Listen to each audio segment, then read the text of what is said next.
Di sebuah sekolah sederhana,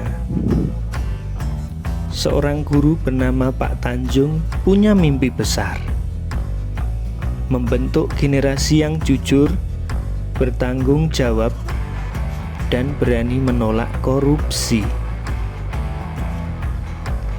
Tapi Pak Tanjung tahu, mengajar anti korupsi bukan sekedar ceramah.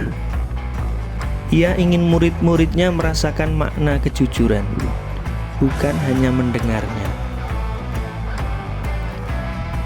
Dengan semangat berinovasi, ia mengubah kelasnya menjadi ruang belajar yang hidup. Ada banyak permainan tentang transparansi dan kejujuran. Setiap kegiatan dirancang agar siswa belajar dari pengalaman, memahami bahwa kejujuran dimulai dari hal kecil, membayar dengan benar di kantin, tidak mencontek, tidak menipu teman. Pak Tanjung percaya, inovasi dalam mengajar anti korupsi bukan soal teknologi tinggi, tapi soal hati yang mau berubah dengan cara yang kreatif.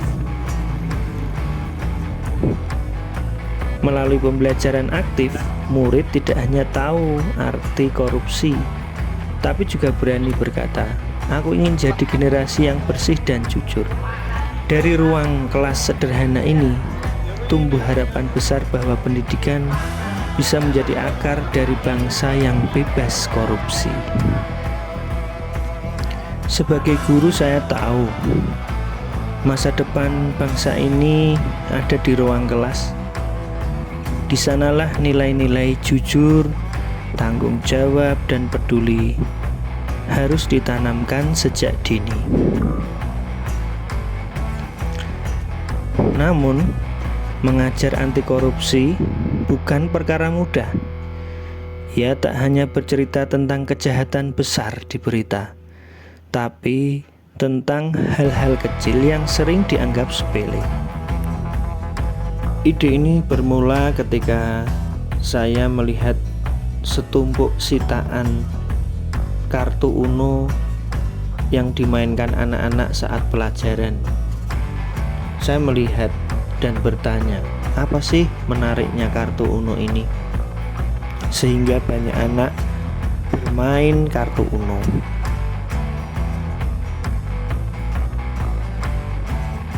Akhirnya muncul ide bagaimana cara menginsersikan pendidikan anti korupsi di mata pelajaran saya menggunakan media kartu Uno. Setelah saya putar otak, saya berpikir, akhirnya ketemu juga metode insersi yang paling tepat di kartu Uno, yaitu dengan memberikan afirmasi positif yang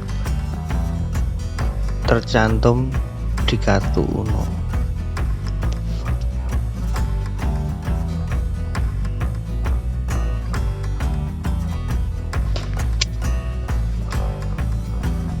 Afirmasi positif itu bisa dalam bentuk kata-kata dan juga pertanyaan.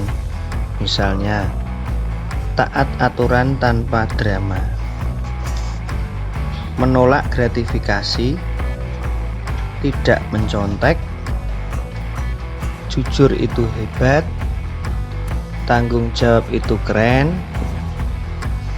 jujur saat ujian, bersikap amanah, tegas pada hal yang salah, kerja tanpa curang, dan lain sebagainya. Bisa juga dalam bentuk pertanyaan.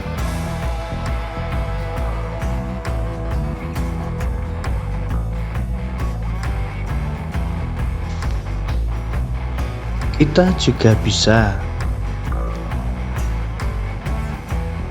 belajar nilai-nilai anti korupsi lewat permainan Uno ini. Misalnya, permainan dimulai seperti biasa. Setiap pemain mendapat kartu, namun setiap warna kartu kini punya makna khusus. Merah berarti kejujuran, sehingga pemain yang membuang kartu merah harus menceritakan contoh perilaku jujur di sekolah. Kuning berarti tanggung jawab. Siapa yang mendapat kartu ini harus memberi contoh sikap bertanggung jawab terhadap tugas. Hijau melambangkan disiplin. Pemain harus menyebutkan cara menjaga kedisiplinan. Biru melambangkan kepedulian dan keadilan. Pemain harus bercerita tentang cara bersikap adil dan peduli pada teman. Jadi, apabila ada yang kalah dan dia mempunyai kartu warna tersebut, maka dia harus menceritakan sesuai dengan arti lambangnya. Selain itu, kartu skip dimaknai sebagai simbol penolakan terhadap korupsi. Artinya, ketika melihat tindakan yang salah, kita berani berkata, "Stop, jangan lanjutkan."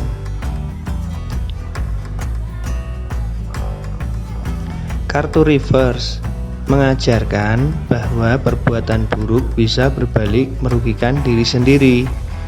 Sementara kartu draw to atau draw for menjadi pelajaran bahwa setiap tindakan curang pasti menambah beban, bukannya menambah keuntungan. Nah, semakin lama permainan berlangsung akan semakin asik. Semakin banyak siswa menyadari bahwa Uno bukan sekedar permainan, melainkan bisa menjadi media refleksi nilai-nilai anti korupsi seperti jujur, tanggung jawab, disiplin, peduli, dan berani menolak korupsi sejak dini.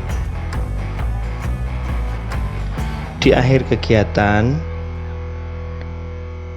kalau dalam Uno kita harus bermain sesuai aturan agar menang, begitu juga dalam kehidupan. Tanpa kejujuran dan tanggung jawab, kemenangan apapun tidak akan berarti. Permainan ini tidak hanya sekedar permainan, tetapi kita tanamkan pendidikan anti korupsi dan juga menambah kesadaran baru bahwa mencegah korupsi bisa dimulai dari hal yang kecil, bahkan dari permainan sederhana seperti Uno.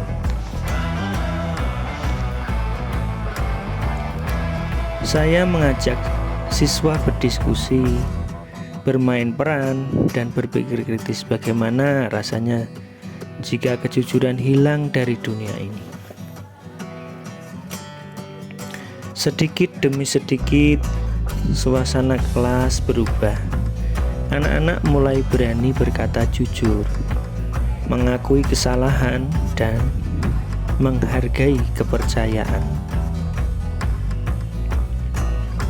Saya tahu hasilnya tak akan terlihat hari ini, tapi saya percaya setiap benih kejujuran yang ditanam akan tumbuh menjadi pohon integritas.